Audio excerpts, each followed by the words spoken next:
Welcome. I'm so excited to have you join us today for our first ever podcast episode of Money Mindset Mentors, because you can. What can you do? You can do so much with the money that you have been given and also the resources, and be able to leverage them so you can increase abundance for yourself, your family, and others.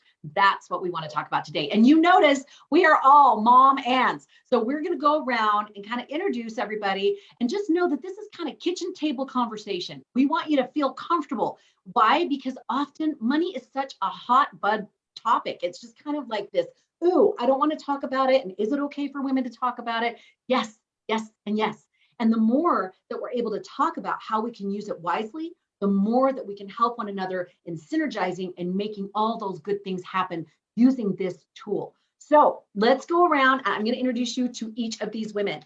First and foremost, we have Amanda Powell, and she is joining us from her mobile office, her car. I thought this is so how we roll, right? Literally, she is in California right now, and she is joining us from there and her car.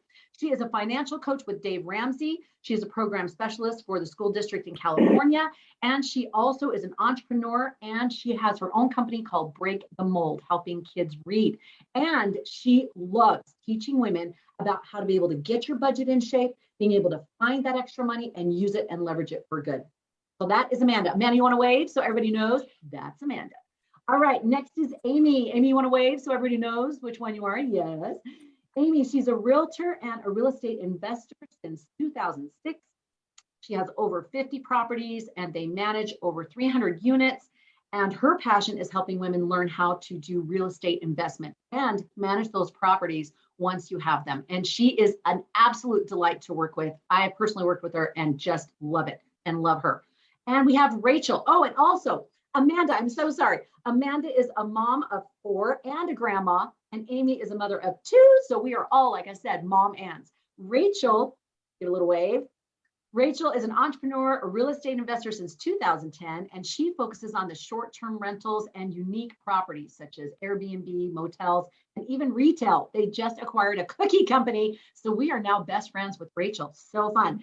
She is a mom of 6, and she loves to teach and motivate others, especially women, but also her family, and teaching them how to use these same investing tools so that they can move forward in increasing their abundance as well. So we are thrilled to be with you today and to be able to give you some financial takeaways. At any time, if you have any questions, go ahead and post them below, and we can either answer them today or we can answer them in future podcasts. We're going to be doing this every week for a short period of time. We're going to be doing every Thursday, 11 a.m. MST. So join us here and we can answer your questions.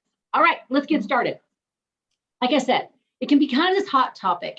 And I think some of that comes from back in our childhood or college days or high school or whatever. We have a sort of a negative money story. Everybody had that. You had some experience that was kind of that, you didn't have money, your card got declined, your parents were poor, and you didn't have the things that the neighbor kids had.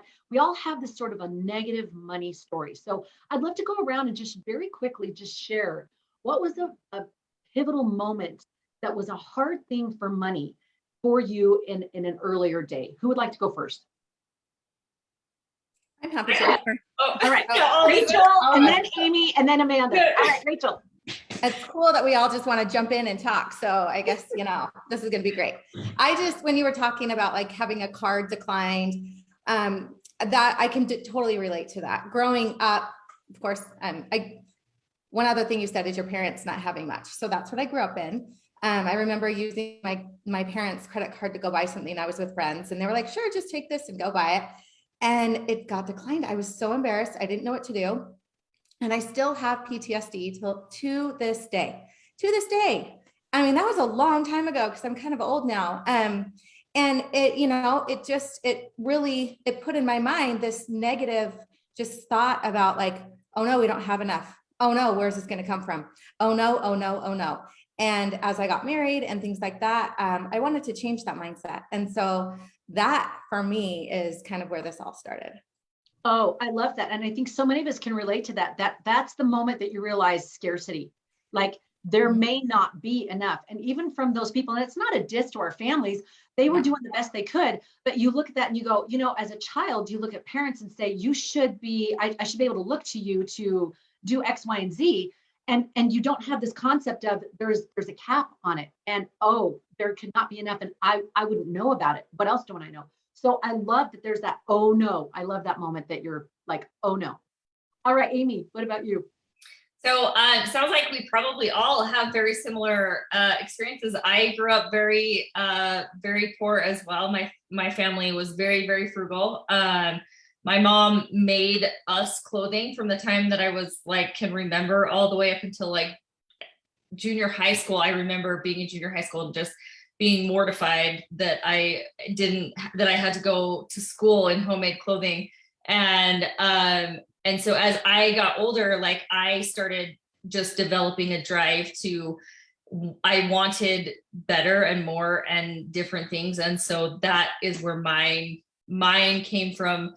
I felt like my mom and dad never talked about money. I was never taught anything about money from my parents either.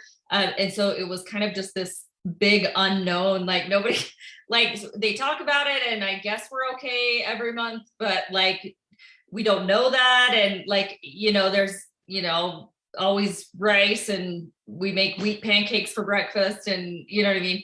So kind of growing up in that, this is just what it is. And that's how it's always going to be for me. I just had a drive and desire to have a little bit better for me and my family. It was very scary for me to get married as a young girl that was one of my biggest fears to get married. Was I just felt it's that scarcity mindset, right? There's just never enough money. So then if we get married and there's two of us, then what happens? You know what I mean? I can take care of myself. I know my budget now. I was getting into that age where I was having to pay for everything myself at that point anyway.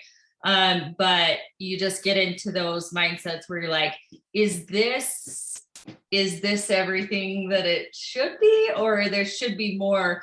And so that kind of developed that drive for me to just, I wanted more. I knew that there could be more and I wanted more, and I wanted more for the people that surrounded me, whether that turned out to be my husband and, now my children. And you just want to do better. So. Oh my gosh, that is so spot on. And that feel of, I love that you mentioned we didn't talk about it. That was so back in the day as well. It was not talked about. You just don't talk. There were certain subjects. Don't talk about it. And you didn't ever ask, how are we doing? Yeah, you don't ask. You don't ask. I don't think my mom ever asked. I don't think my mom ever talked to my dad. I mean, I don't know how they manage finances. I literally never heard them talk about finances to each other, ever. And you kind of get thrown out, right? Yeah. 18, you're like, yay, go balance your checkbook. What the heck? They did force us. I think that probably that being the way that they were, right?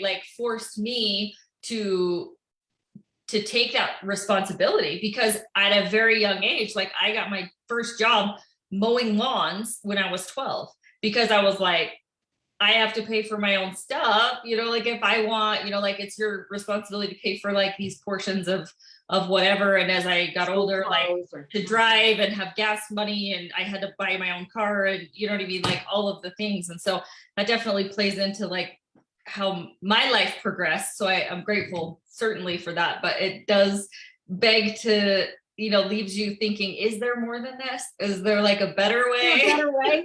And I think that's what's beautiful. Our families pass the baton and we take it and we say, what do we get to do with it? Right? We're going to do it a little bit differently. And I hope that for my own kids, that they'll take it and go, you know what? We're going to do it even better. We're going to do it differently. Yeah. When we were talking about that with the, paying for stuff early. I mean, you pay for school clothes or things like that. Nowadays, kids don't often have to do that in a certain level. I've noticed that that's less and less. And I was reading that the owner of J.C. Penney had his son started paying for his own stuff at 8. I'm like, okay, now there can be extremes here, in my opinion. So we will address this in future episodes of how to talk about money with your kids and how to establish a healthy money economy in your home and what that can look like for you. Which brings us to sweet Amanda, who that's her wheelhouse. Amanda, tell us about your possible negative money story that, kind of stuck in there. Yeah.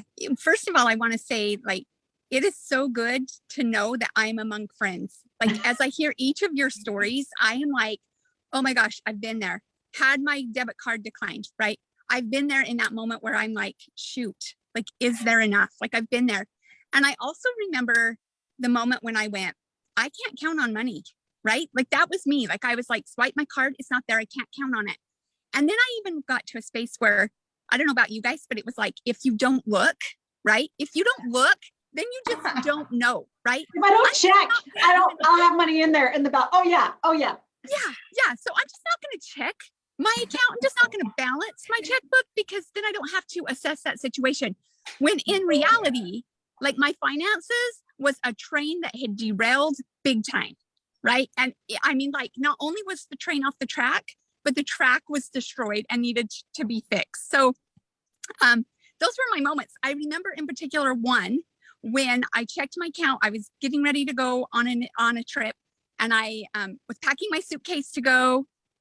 And I thought, you know what? I paid all my bills. I'm just going to check my account, see how much money I get to have to spend on this trip. And I checked my account, and the amount read $68. And my heart just dropped.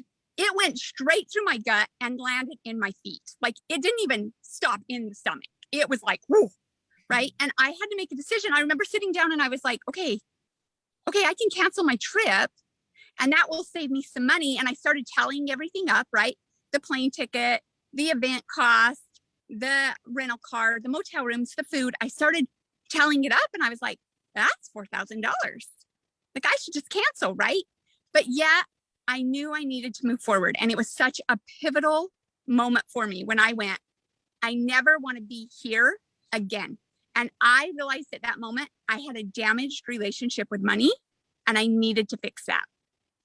I love that phrase that you use, a relationship with money, because it is these tools, these resources that we've been given. And if we can learn how to use a good tool and use it for its intended purpose and use it wisely, then suddenly everything's different. I remember years ago, early married, we were trying to build cabinets, and all we had was like this little tiny, I don't even know the name of the saw. It's like a jigsaw. That's all we had. It was like the most ridiculous thing, but you're just trying to, but when you get a chop saw, you get all these other tools. It's like butter. If you're making bread and you've got, you're trying to do it all by hand, but then you've got a KitchenAid and you're like, or a Bosch, like, it grinds the wheat, it does the kneading, it practically has a little man come out and put it in the oven for you, right? It's like fantastic.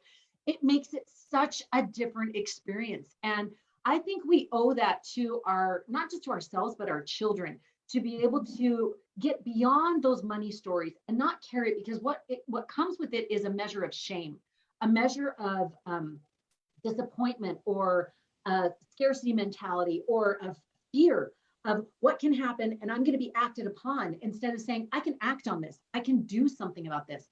And for those, we're faith-based here, and we really know that when you involve the divine aspect, when you involve scripture, when you involve prayer, when you involve that faith element, that just is a catalyst for using this tool, just like every other tool. But money is a particular tool in my mind, in the sense that it is such a driver in all of our societies.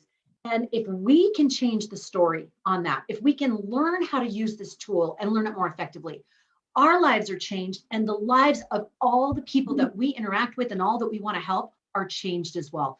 That's a powerful tool. So since we're on that vein, let's go ahead and beautifully transition into what can we do differently? How can we gain that money wisdom? How can we change that money story so that it is money wisdom and it is money working for us as it's supposed to be? And I remember a gal at one of our retreats talking about how money wants to be used and used for good. And I feel that, like, everything that God has given us is this beautiful resource. And if we take it and use it for good, I feel like this is a wise stewardship. Like, there's a joy, an eternal kind of joy that comes from using all resources that God has given us in order to move things forward for Him. So let's go around. And again, I love it. You guys are clamoring. Who would like to go first to share their money tip? And I would love when you shared the tip, kind of the genesis of why that was a really helpful, useful money tip for you. We should start with Rachel since you started last time. We can Let's keep do it. the order the same. Rachel. I volunteer Amanda to go first. Actually. Woo! I will do that. Okay.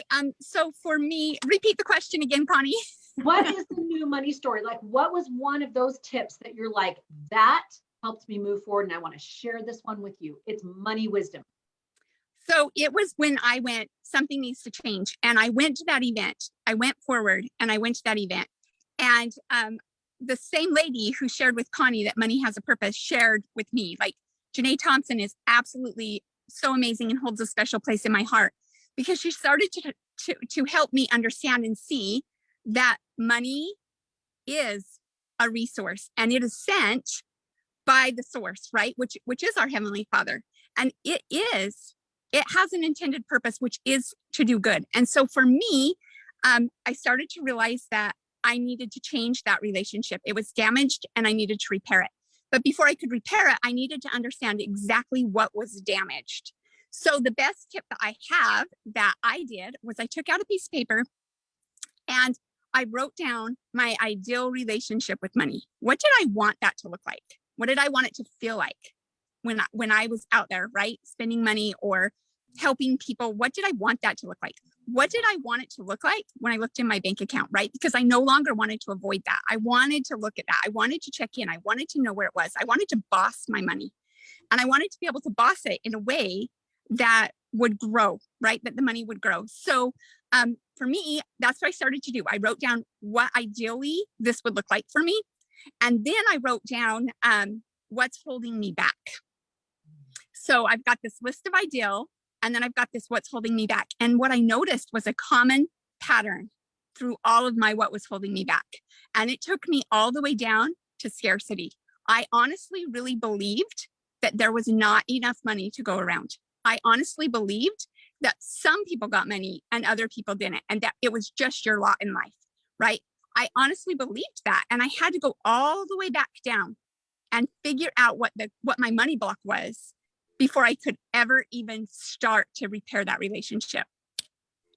I love that. I would even call that root reason. Get down to the money root reason, so you can figure out what it is that's kind of threading through and poisoning everything else that you're experiencing, or that your perspective. I love that activity. So good. Thank you so much. And what was the outcome when you started practicing that? Oh my word. It led me first. So it's been amazing. Once I started doing this, I realized that money did have a purpose. And so I wanted to understand the divine role of money. So I went right to the scriptures and I read every single scripture on money or abundance. And then I went to conference talks and I read every single thing on abundance, because I wanted to get it from the primary source of my Heavenly Father first. I wanted to understand God's law of abundance. And so I went there. That led me to, okay, I need to take control of my money. Together with God's law of abundance and through partnering with Him, I was able to eliminate $39,000 in debt within a year. Just eliminate it. It was incredible. From there, I multiplied my bank account. So I have now multiplied my bank account to where I'm just like, okay, I got to start being generous with my funds. So my boys have been off of their mission now for like a month. And I'm still paying for missionaries. I'm still paying for 2 missionaries, because I've just decided that that is something that I can do for other families. I can continue to pay that forward. So I've absolutely loved that.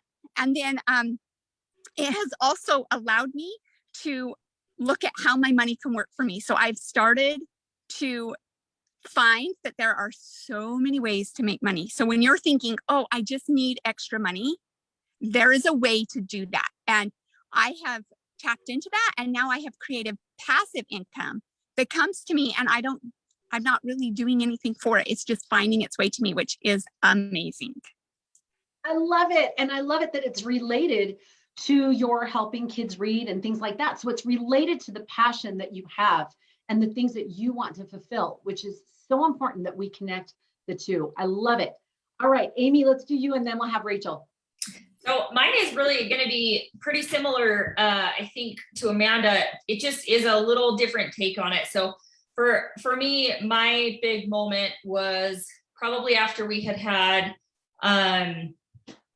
I think we had 3 rental properties at that point, and then we bought the house that we're in currently, and had just felt like this was going to be a home that we were going to stay in for a long time. And I had read a book at that point, and it was Kawasaki's book, and it was a paradigm shift for me. I learned that I felt like at that point we had made a huge mistake buying this house. I was like, oh my gosh, we have to sell this house and we have to move again, and we need to buy more rentals. Like, this is a huge deal. It's working. It's like a big deal for us, because for us, we were pretty good with our budget beforehand. My husband and I were both nurses for a long time. And so we were both raised kind of the same. And so we both had the same fears when we were married. And so we didn't want those budget things to happen to us as a young family. And so we were very, very frugal from the beginning. And then as we moved around and bought homes and rented them out, we kind of figured out that it was going to work for us. So I would say, like, a big takeaway for us is, so we were in this situation, right, where we bought this house and we liked it. And my husband was like, I'm not moving. I'm like, we have to sell this house. We have to go, like, buy a lot more little rentals and just keep moving until we have, like, a bigger portfolio. And he's like, no, I'm not doing that. That's crazy. And I was like, okay, so there has to be a different way, right? Like, you have to figure out a different way to do what you want to do. And so, like Amanda was saying, you kind of have to, figure out what you want it to look like, right? So we had sat down and did, like, a 5-year, we had put together a 5-year plan. And so I feel like that's a huge motivating factor right there, to be able to be very, very clear on what you want your life to look like. I feel like that really changed for us, like a lot of our pathway. Like, we really got clear on what we really wanted and, like, how we were going to do it. So we put together a budget. So we said, okay, this is how we want it to look. How are we going to get there? So we put together ourselves a little, budget and a plan, and it was very, very strict, and it was pretty hard to be honest, like those first few years. But I would say that my big takeaway is to maybe just keep your mind open, because I know there's so many women with so many different situations, and I work with investors all the time, right? Like, I work with real estate investors that are buying, $1 million properties in cash. And I also work with a person who's like, this is my first property and I'm going to live in it because I have to use my 5% down and that's all I have. Or even FHA loan, I have to do 3.5%, So I work with this huge span of investors. And so I just would encourage everyone to keep their brain open to, like, really just get clear on what you want and how you can make that work, and, like, be open to maybe some open and willing to learn things that would be unconventional maybe, but that would work for your particular situation. You know what I mean? Like, Amanda probably did things very different than the way that we did things, but, like, it worked for both, right? Like, the ending goal is, like, I would like to be here. And I think if you're very clear on how, like, what your situation is and, like, where you want to get to, it's a lot easier to put together, like, a plan for your particular situation. And going back to that, your particular situation better than anybody. So if you say, okay, I'm going to put $2,000 a month away for whatever, or Amanda, like, you probably had a number where you were like, okay, we have to put this amount away towards, like, this has to go to pay off this debt. And it doesn't, like, you know your situation the best. And if you need help to formulate a plan, I think probably that's kind of why we're all together in this situation, right? Like, we have been in a lot of different situations and dealt with a lot of different types of people. So can kind of help you to figure out that pathway if you just can keep your brain open. And sometimes it's unconventional, but usually that's for a short period of time, to where you kind of bolster yourself and get to a spot where you can kind of get that momentum. So exactly. And I think that's beautiful, and opening up to that new vision, because that's the hard part. I know, just on a personal note of validating what you're saying, I remember a few years ago, it was after my divorce, and I and had this sort of story or narrative that I didn't know how to do investments, and I didn't know what was going on, and I didn't know what, if I could ever do that, and that would be me, right? Mhm. And then I'll share it later in more in detail, but one thing led to another, and some really wonderful people at key places gave me knowledge and then gave me opportunity and helped me to step right into something that the Lord had opened up for me, even though I was nervous. But because I opened up to that view of, I can change that story. That story is not my story and it's not true. And it changed my story. And that's why I feel all of us in a certain way have felt that. We are so passionate about helping women change that story, capture that vision. And that's why our tagline is, because you can. You really can. Every single person can do this. Rachel, do you want to quickly share your experience, your money wisdom? Yeah, absolutely. And it kind of goes along with Amanda's and Amy's. My goodness. It's funny because like Amy was saying, like there's so many paths to get where you want to be, right? And they don't all need to look the same. And I kind of feel like for me, I was a little bit hesitant to jump into this realm because I felt like, who am I to just say that I can do this? Like, first of all, I don't have any background in this, and I don't have this and I don't have that. And, that was my narrative in my head. And also I'm a woman, like, I have a very successful husband. And when we meet people, it's always like, oh, what do you do? And where did you study? And, that kind of thing. So I was like, how do I even do this? So getting past that negative mindset, number one, I think is huge because we all have a different path. We all can do this. Like it absolutely we can. But my big tip is to start with the end in mind. So what is it that you want? What is it that you really want? And write that down and then go backwards, take the steps backwards to figure out how to get there. For us, we wrote all of this down. And it's funny because if you go back and you look at it, you're like, wait, you didn't follow any of the paths to get there. Like I'm serious. Like that's how we work. Exactly. And we have people right now saying to us, why, like my husband lives in Michigan. I am currently in Texas. This was not in our plan. Like, I don't want to be away from my husband. Just all these weird things happen. But I feel like when you put the end first and then you map out how you're going to get there, like Amy was saying, you need to be open to the different opportunities. You need to be open to the different growth that can come to you.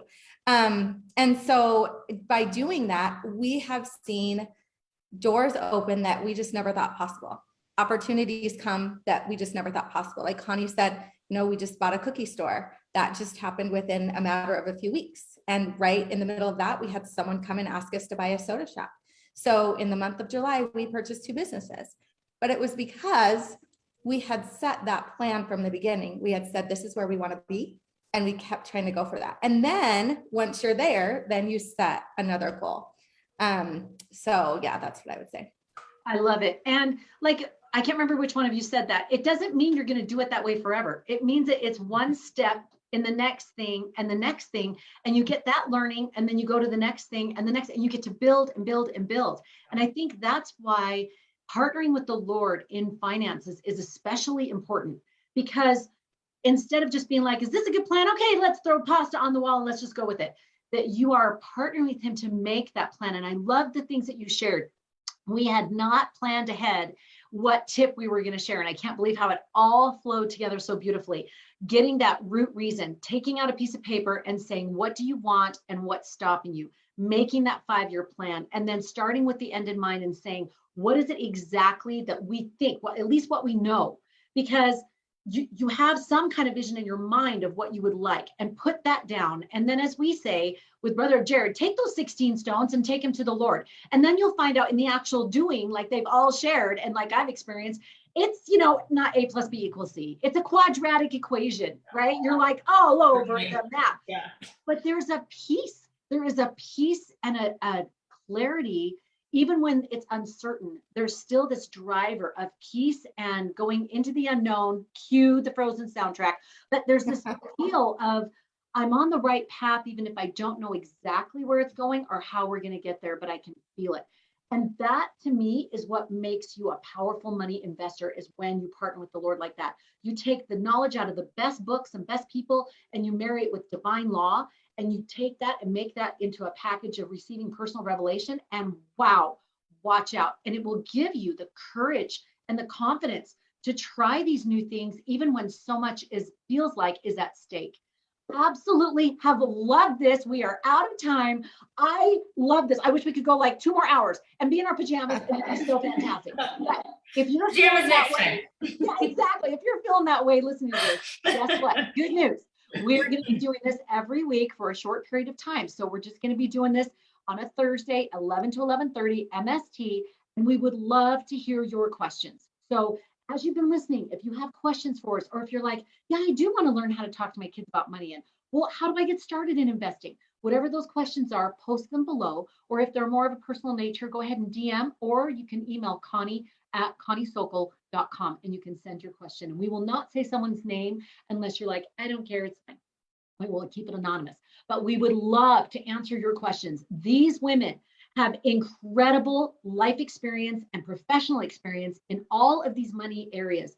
And we also have mindset and mom in the trenches. So we have the whole package here that we all have one singular desire, and that is through the Lord's help to teach you about how you can take what you have and make it into more in his way and by his will. So I love y'all. Thank you so much. And join us next time for Mindset Money Mentors, because you can.